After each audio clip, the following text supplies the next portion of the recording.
नमस्कार दोस्तों, pure banking में आपका स्वागत है। आज फिर से एक नए आर्टिकल के साथ आया हूँ और आज का आर्टिकल है क्लियर कनेक्शन।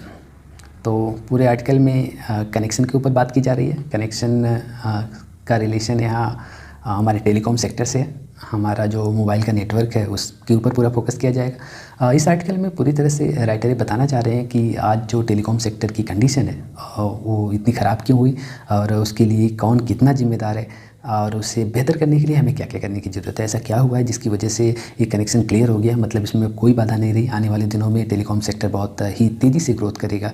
उसके लिए बहुत सारी पॉसिबिलिटीज़ हैं, बहुत सारे नए रास्ते खुलने वाले हैं। इन सारी चीज़ों के ऊपर इस आर्टिकल में बात की गई है। तो चलिए बिना देरी के शुरू करते हैं और देखते हैं कि क्लियर कनेक्शन को लेकर राइटर क्या बोलना चाह रहे हैं और इससे आने वाले दिनों में हमें क्या फ़ायदा होने वाला है।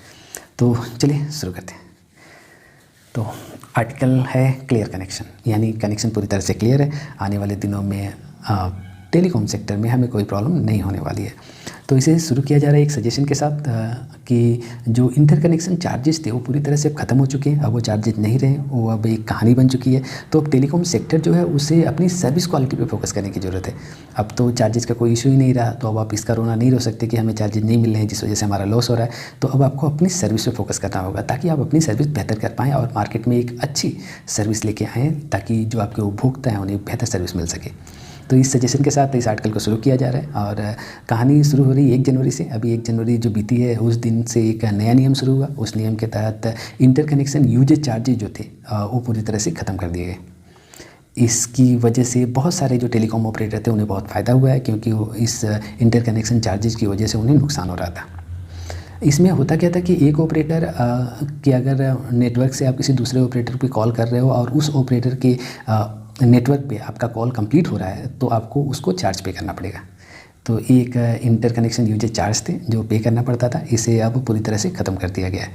और इसकी वजह से फ़ायदा क्या हुआ कि अब जो ये नेटवर्क टेलीकॉम कंपनियां हैं वो अपने नेटवर्क और सर्विस पे फोकस करेंगी, क्योंकि उनका जो एक हेडेक था कि इंटरकनेक्शन चार्ज उन्हें पे करना, ये अब ख़त्म हो गया।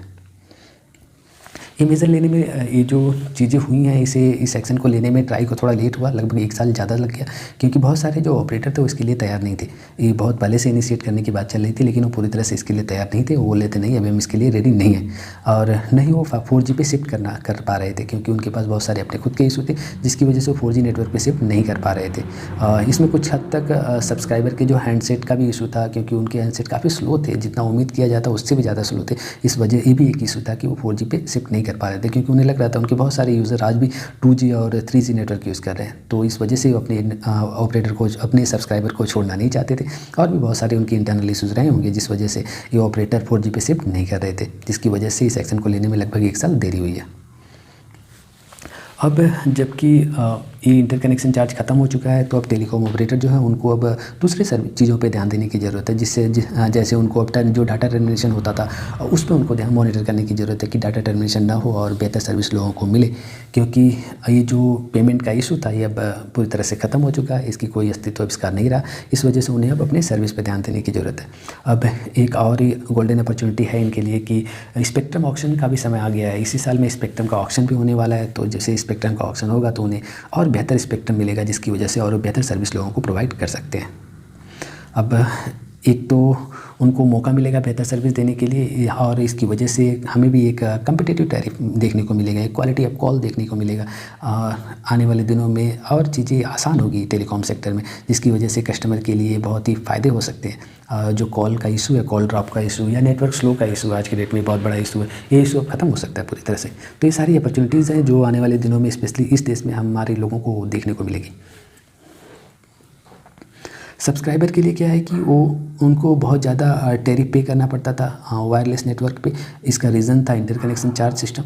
अब ये चीज़ें ख़त्म हो गई हैं, तो इसकी वजह से ये इम्पैक्ट ख़त्म हो जाएगा और उन्हें एक बेहतर कॉल, अनलिमिटेड कॉल मिलेगा, जो कि पहले से मिलता रहा है, लेकिन उसके लिए उन्हें बहुत ज़्यादा पे करना पड़ता था। तो अब उन्हें ज़्यादा पे नहीं करना पड़ेगा, अब चीज़ें और आसान हो जाएंगी। तो सब्सक्राइबर के लिए बहुत फ़ायदे की बात नहीं है अगर मैं बोलूँ कि उन्हें पहले भी अनलिमिटेड कॉल मिलते थे, लेकिन उसके लिए थोड़ा हायर टैरिफ पे करना पड़ता। तो हो सकता है टैरिफ थोड़ा कम कर दिया जाए और उन्हें फिर से अनलिमिटेड कॉल मिलता रहे जैसा कि पहले से मिल रहा है। इसमें जो सबसे ज़्यादा नुकसान था वो जियो का था, क्योंकि जियो जब से लॉन्च हुआ था तब से फ्री सर्विस दे रहा था कॉलिंग की, जिसकी वजह से उसके कॉल दूसरे नेटवर्क पे जाते थे और वहाँ पे टर्मिनेट होते थे, जिसकी वजह से जियो को चार्ज पे करना पड़ता था। वो चार्ज 6 पैसा पर मिनट का था जो 2017 से जियो पे कर रहा था। इस वजह से जियो बहुत नुकसान में चल रहा था। तो जैसे ही ये नियम आया उससे जियो को सबसे ज़्यादा फ़ायदा हुआ और अब जियो को चार्ज नहीं पे करना पड़ेगा। तो इन सब चीज़ों को ट्राई ने एक नाम दिया है इस बिल को इंट्रोड्यूस करके, और इस बिल का नाम रखा बिल एंड क्यूब, इसका नाम दिया गया और इसमें बोला गया कि अब आपको इंटरकनेक्शन चार्ज पे नहीं करना है। इंडिया एक बहुत ही हाई डेंसिटी टेलीकॉम मार्केट है। इसमें अब बहुत आगे चल के बहुत बड़ी पॉसिबिलिटीज़ है। जैसे 5G नेटवर्क आएगा और इंटरनेट कनेक्शन डिवाइसेस आएंगी तो एक बहुत बड़ा ग्रोथ देखने को मिलेगा आने वाले दिनों में। इंडिया इस बात को लेकर काफ़ी कॉन्फिडेंट है। इकोनॉमिक सर्वे 1920 हुआ था, उसमें बोला गया था कि एक स्ट्रॉन्ग कनेक्शन की वजह से बहुत सारे प्राइवेट प्लेयर जो हैं कंपटीशन से बाहर हुए हैं टेलीकॉम के, आज की डेट में बहुत ही गिने चुने प्लेयर रह गए हैं जो बहुत बड़े बड़े प्लेयर हैं। तो इनके बीच में एक अच्छा कंपटीशन देखने को मिल सकता है। वहीं पब्लिक सेक्टर ऑपरेटर की बात करें BSNL और MTNL के बारे में, तो उनके लिए चैलेंजेस हैं, अभी भी बहुत सारे चैलेंजेस हैं। उनको इसके बारे में सोचने की ज़रूरत है, इसे क्लैरिफाई करने की ज़रूरत है। उनको अपनी टेक्नोलॉजिकल कैपेबिलिटीज़ को इम्प्रूव करना होगा, सर्विस लेवल को इम्प्रूव करना होगा ताकि वो मार्केट में बने रहें। इसके पैरेलल में देखा जाए 4G सब्सक्राइबर की कंडीशन, तो जो 2017 में 196 मिलियन सब्सक्राइबर थे वो 2019 आते आते 517.5 मिलियन सब्सक्राइबर हो गए, जो कि बहुत बड़ी मात्रा है। इन 2 सालों में इतने ज़्यादा सब्सक्राइबर बढ़े हैं 4G नेटवर्क पे। तो जैसे ही इंटरकनेक्शन चार्ज अब खत्म हो रहा है तो एक बहुत बड़ी एक्सपेंशन होने वाली है हाई कैपेसिटी नेटवर्क में। आने वाले दिनों में हम 2G 3G से ऊपर उठ के हम 4 या 5G में आने वाले हैं। तो एक बहुत बड़ी ग्रोथ देखने को मिलेगी आने वाले दिनों में इस नेटवर्क में, टेलीकॉम सेक्टर में स्पेशली। तो इंटरकनेक्शन चार्ज अब रिमूव हो चुका है। ये अब 1 साल पहले की बात है। 1 साल पहले इसे हम अपोज कर रहे थे, ये ऑपरेटर थे टेलीकॉम ऑपरेटर जो इसे अपोज कर रहे थे, अब इसका सपोर्ट कर रहे हैं जैसे चीज़ें खत्म हुई हैं। तो एक गुड साइन है कि इंटरकनेक्शन चार्ज खत्म हुआ, जिसकी वजह से अब सबको फ़ायदा होगा, क्योंकि इनके भी बहुत सारे नेट जो ऑपरेटर है सब्सक्राइबर है वो 2G 3G से अब 4G पे आ चुके हैं। ट्राई के लिए क्या है कि ट्राई के लिए बहुत ही टेंशन वाली बात रहती है। वो बहुत ही ध्यान रखता है कि कंज्यूमर के वेलफेयर की बातें करता रहे, कंज्यूमर के बारे में सोचता रहे। उसके लिए बहुत सारी चॉइसेस, एडिक्वेट चॉइसेस वो लाना चाहता है, बहुत ही अफोर्डेबल टेरिफ रखना चाहता है, क्वालिटी सर्विस मेंटेन करने की कोशिश करता है। तो ये सब चीज़ों की वजह से ट्राई काफ़ी स्ट्रेस में रहता है। तो अब ट्राई को बहुत ही ध्यान से, बहुत ही ठंडे दिमाग से आगे बढ़ना होगा ताकि इनके बिहाफ में वो चीज़ें कर सके, टेलीकॉम सेक्टर के बारे में भी वो सोच सके।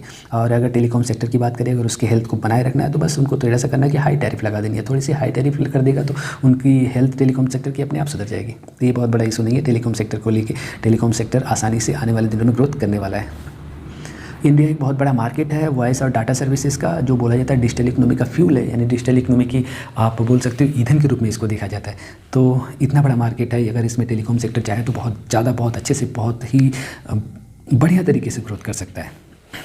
अब एक टेंशन वाली बात इसमें है कि जो स्पेक्ट्रम की नीलामी हुई है वो बहुत ही ख़राब कीमत पे स्पेक्ट्रम की नीलामी हुई है, जो ठीक नहीं हुई है, ये पूरी तरह से विफल हो गई है। एक टेंशन की बात हो सकती है। इसकी वजह से जो एक्चुअल कंपटीशन है उनके बीच में, जिसको जेन्युइन कंपटीशन बोलते हैं, वो थोड़ा हैम्पर हुआ है, जिसकी वजह से आने वाले दिनों में टेलीकॉम सेक्टर की जो ग्रोथ है उसको भी बहुत ज़्यादा नुकसान होने वाला है, उसको भी नुकसान हो सकता है आने वाले दिनों में। तो एक टेंशन की बात है। इसमें 5G नेटवर्क बहुत बड़ा है, बहुत ही इंपॉर्टेंट सर्विस है जो आने वाले दिनों में लोगों को नहीं मिल पाएगी। इसका रीज़न है कि बैडली प्राइस स्पेक्ट्रम है। तो स्पेक्ट्रम, ख़राब कीमत वाले जो स्पेक्ट्रम बेचे गए हैं वो ठीक नहीं था, उसके बारे में गवर्नमेंट को सोचने की ज़रूरत है। अब उपभोक्ता के पक्ष में देखा जाए तो जो सस्ते हैंडसेट के माध्यम से और अधिक लोगों को 4G सेवाओं की ओर जल्दी से जाने में मदद करने से टेलीकॉम को अपने बुनियादी ढांचे को बेहतर उपयोग में लाने में मदद मिलेगी। एक्चुअली राइटर ये बोलना चाह रहे हैं कि अगर हम जितनी तेज़ी से 4G नेटवर्क पे शिफ्ट करते हैं उतनी ही टेलीकॉम सेक्टर को फ़ायदा होगा, क्योंकि टेलीकॉम सेक्टर ने एक 4G का जो इंफ्रास्ट्रक्चर और डेवलप कर लिया है, लेकिन उसके पास उतने सब्सक्राइबर है नहीं। अभी भी उसके सब्सक्राइबर 2G 3G पे घूम रहे हैं, जिसकी वजह से उन्हें उतना रेवेन्यू नहीं मिल पा रहा है जितना उन्हें मिलना चाहिए। तो अगर हमारे ज़्यादा से ज़्यादा सब्सक्राइबर 4G पे शिफ्ट हो जाएंगे तो जो वो इंफ्रास्ट्रक्चर पे जो पैसे लगाए हैं उसका उनको फ़ायदा मिलने लगेगा, जिसकी वजह से उनकी ग्रोथ होगी, और उनकी ग्रोथ होगी तो बहुत जल्दी 5G नेटवर्क पे शिफ्ट कर पाएंगे, जिसकी हमें आने वाले दिनों में बहुत ज़रूरत है। तो इस उम्मीद के साथ और इस सजेशन के साथ इस आर्टिकल को ख़त्म किया जा रहा है। मुझे उम्मीद है कि इस आर्टिकल को मैं आपको ढंग से समझा पाया हूँ। अगर समझा पाया हूँ तो मुझसे जुड़िए, मुझे लोगों तक पहुँचाइए, इस आर्टिकल को लाइक करिए, मुझे अधिक से अधिक लोगों तक पहुँचने में मेरी मदद करिए। आज के लिए इतना ही। फिर से मिलता है एक नए आर्टिकल के साथ, तब तक के लिए जय हिंद।